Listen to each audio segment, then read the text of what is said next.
Here's what would happen if Russia started a war.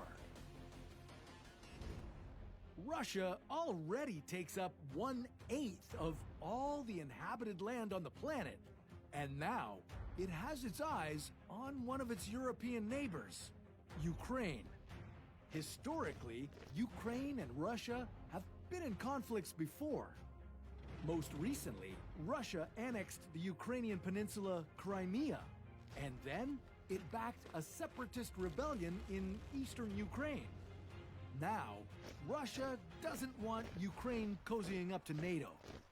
It wants NATO out of Eastern Europe, period. And even though Russia isn't a member of NATO to make decisions on such things, with one of the most powerful militaries in the world, Russia might feel like it can play by its own rules. Okay, let's back up a little. First, you might be wondering what NATO is. Well, NATO is the North Atlantic Treaty Organization, and right now it includes 30 members. The United States, Canada, Netherlands, and the United Kingdom are among them. NATO's goal is to keep the peace and make sure no member of this alliance gets invaded by an international military force. You know, like that time Russia took Crimea from Ukraine. Now, Ukraine is not yet a member of NATO, but it has shown interest in joining it. And that doesn't sit well with Russian President Vladimir Putin. Putin is already a little freaked out that NATO is training Ukrainian troops and some members are supplying its army with weapons.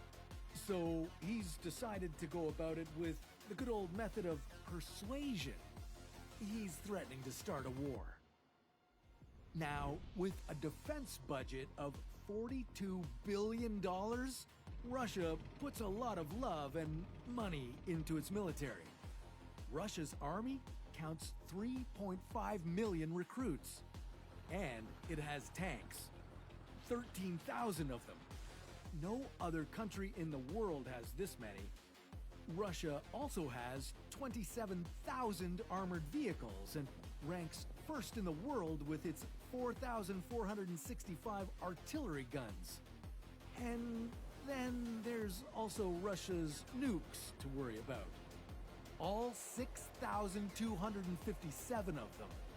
These can be launched from aircraft, subs, or missiles.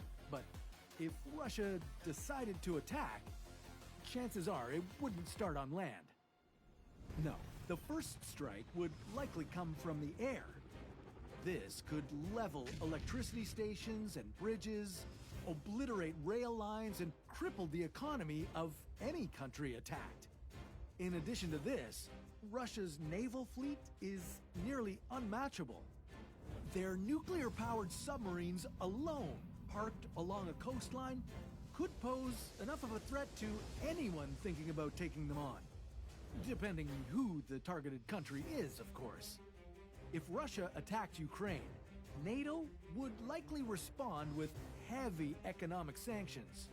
But Russia has allies of its own. It's a member of the Collective Security Treaty Organization, or CSTO. This is a group of 6 former Soviet states in a NATO-like alliance. It also has Cuba in its corner. And if things should get really testy, Cuba would be a key hub for Russian troops looking to do some damage on US soil. It's pretty scary when 100,000 Russian troops are standing on your doorstep. But this likely wouldn't be a war to wipe out the country. Chances are, Russia has something to gain from it. It might be natural resources or political leverage. Whatever it is, the plan wouldn't be to obliterate every target in its way, only to do enough damage to make their point. In the case of Ukraine, it could shut down the Ukrainian economy. But they could do that with minimal forces on the ground. War is also not fought the same way it was even a decade ago. It can be much more covert. Hack attack, anyone? Now, if you worry about those Russian nukes, well, I might have an idea of how to rid the world of them. How about nuking a volcano? You know, in the name of science. Go on, see what happens. Now, that's a story for another